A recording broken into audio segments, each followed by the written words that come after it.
अमृत के धार केहू केतनो पियाए गो माई बिना। अमृत के धार केहू केतनो पियाए गो माई बिना।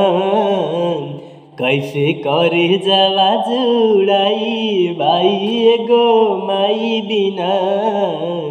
कैसे करे जावा जुड़ाई बाई गो माई बिना।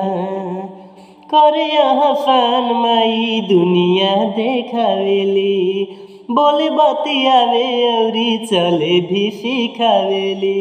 हाँ करे हसन माई दुनिया देखावेली, बोले बतियावे औरी चले भी सिखावेली।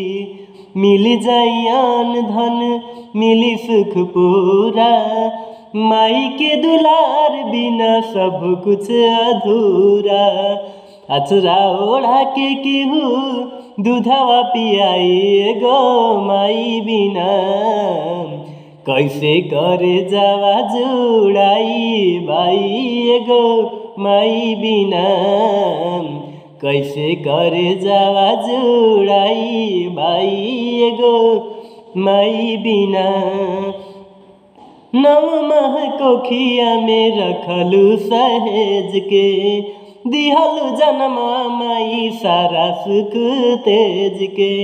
हाँ नव माह कोखिया में रखलू सहेज के, दिहलू जन्मा माई सारा सुख तेज के। कैसे गिनाई तोहर कितना उपकार बा, ई रोवा रोवा माई हो तोहार कर्जदार बा। कर के जीवती आओ मिरिया बढ़ाई गो माई बिना।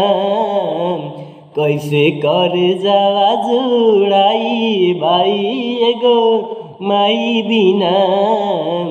कैसे कर जावा जुड़ाई बाई गो माई बिना। कैसे कर जावा जुड़ाई भाई गो माई बिना। नमस्कार, मैं हूँ आशीष विक्रम और आप सभी लोग से एक छोटी सी विनती है कि अगर ये वीडियो अच्छी लगी हो तो लाइक कीजिए, शेयर कीजिए, कमेंट कीजिए और चैनल को सब्सक्राइब कीजिए। Thank you.